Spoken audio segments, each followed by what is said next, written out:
of the public safety zones around airports, and Mr. Tiede was with us Tiede. last time. He'll probably join us again. Yes, I just want to make sure I got the pronunciation right. So, Mr. Tiede, correct. I asked a question notice. I know you've been engaged in correspondence with Dr. Gates. That's Dr. Richard Gates, the president of the Evans Head Memorial Aerodrome Committee, incorporated at Evans Head in New South Wales, and he sent me his, I thought, quite articulate letters in his correspondence with CASA, and he's given me permission to disclose that he's been talking to my office. Who's got responsibility for these zones? It seems that no one has responsibility for having buildings in proximity to airports and the potential risks that could pose to aviation safety and those on the ground. In the context, we've had that terrible accident at Essendon, at the Essendon Direct Factory Outlet on DFO on February 21st. Can you? I might seek permission to table through you, Chair. I might seek permission to table in due course the correspondence between Dr. Richard Gates to Mr Carmody dated the 20th of March 2017, the response to Dr Gates of from the authority of the 8th of May 2017, and I think there was a subsequent letter, a letter from Mr Gates from Dr Gates to Mr Carmody of the 20th of April 2017. I don't think you have any issues with those. No, there's nothing particularly sensitive in them. That's fine. So if I can seek, once I finish these documents, if I can have them tabled for the purpose, can I do that? I can table, yes, have them tabled. So yeah, and I don't think CAS has any issues with it. No issues.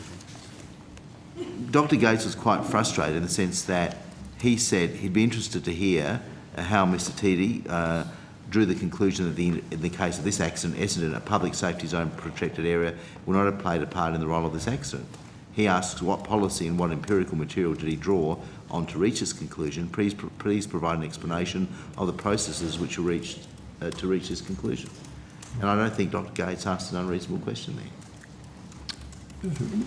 Good afternoon, Senator Xenophon, Chair and members of the committee. Andrew Tiede, Manager for Air Navigation, Airspace and Aerodromes.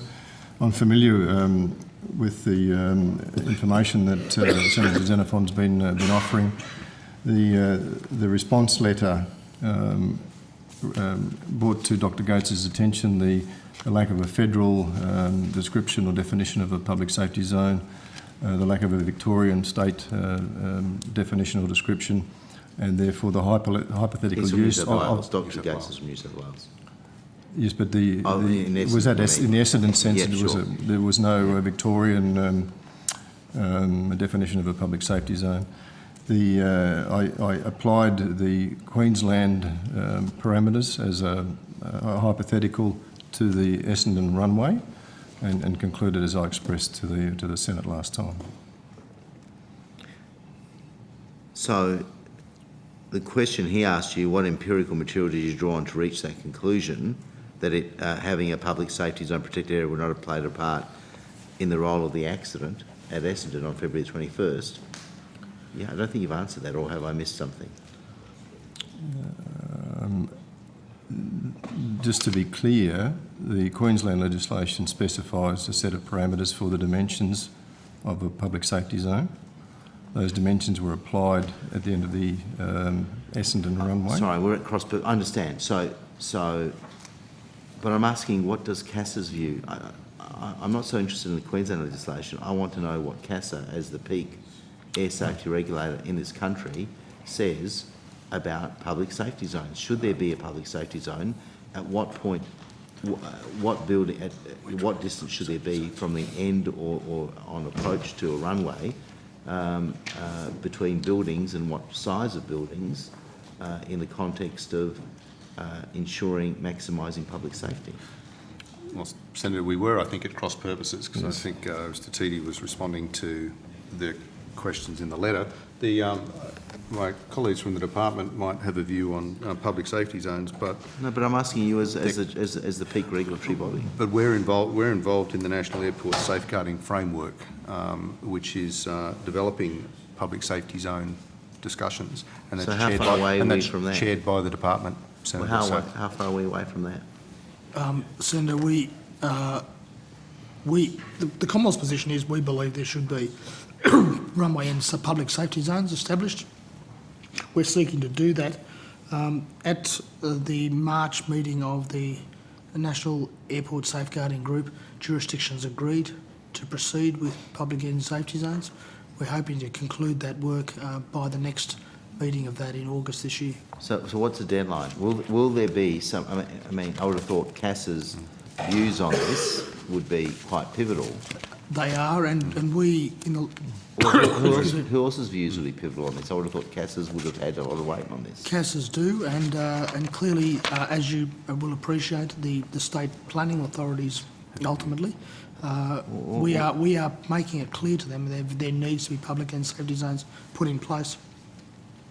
But you've got no. So if CASA said tomorrow there ought to be these rules in terms of building heights near a runway, you're saying you can't enforce that? There are limitations to the Commonwealth's powers in relation to these matters. Are there? There are. Not even the corporation's power, any treaties powers? We've looked to utilise the civil aviation powers available. Excuse me. There are limitations that we are trying to work through with the jurisdictions. But what does CASA, I mean, has CASA, I ask this of you, Mr Carmody, I don't understand this. Has CASA actually got a view as to what buildings and what height of buildings or structures should be near an airport? Senator, we certainly do, and that's. But if I may, we're at cross purposes here in terms of public safety zones at the end of runways versus buildings buildings on and around airports. We have a very specific view on buildings and around penetrations through the obstacle limitation service of buildings around airports. We have a very clear view, and we have, and we're involved in that process. But the public safety zone debate, which is routinely at the end of the runway, I think we're actually talking cross purposes in terms of the debate at the moment.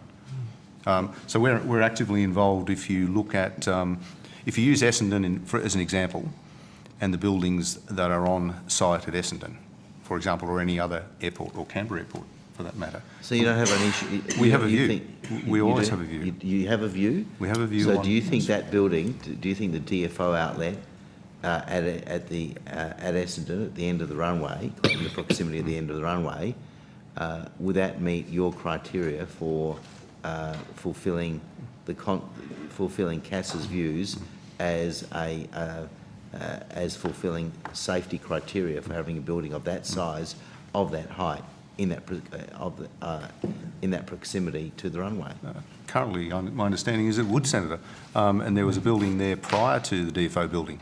So prior to the DFO building process in, I think, 2004 or thereabouts, there were buildings there that preceded that on that same location. So you're quite comfortable, if there was going to be another airport plan, you wouldn't have an issue with a building of that proximity to the runway? On that runway, in that location, I understand it fits within the template. Mr Tiede would be able to correct me if I'm incorrect.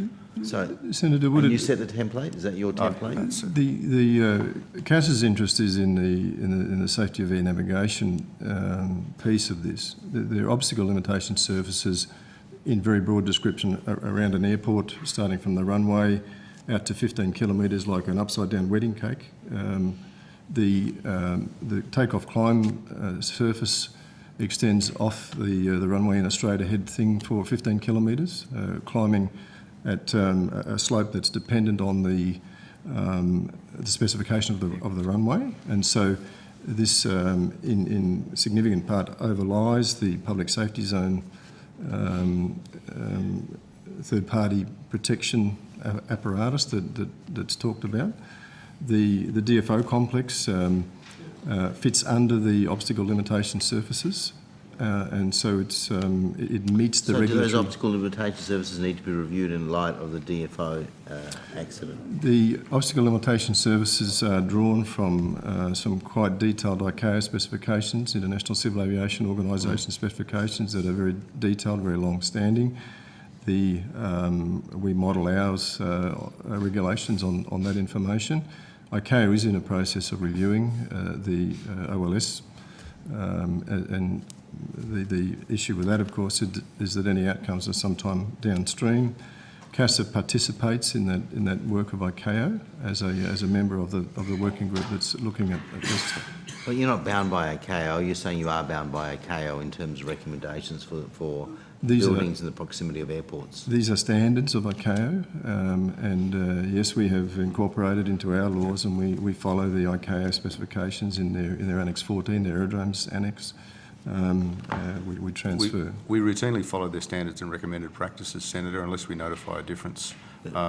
In this particular case too, with Essendon, if I might add, part of this discussion would depend upon the results of the investigation at the end of the day. So if the ATSB says we need to review public safety zones, I'd be very interested if they came out with something like that. I'm just interested to see what, at the moment, the investigation is afoot. I understand. I don't know what the cause of the accident was, what the consequences were. But I think that's it's part not of so the much picture. the cause, but would the outcome have been different Yes. if there wasn't that building in the way? And that's correct. Okay, and it also has those on the ground in that building. So just to finalise that, Mr Murdoch, could you please, on notice, provide me with details of what you say, what the department says are the legal and constitutional limitations of the Commonwealth overriding state planning laws in relation to these issues? I'm surprised that even the corporation's power couldn't be, well, whether various powers could be used in respect.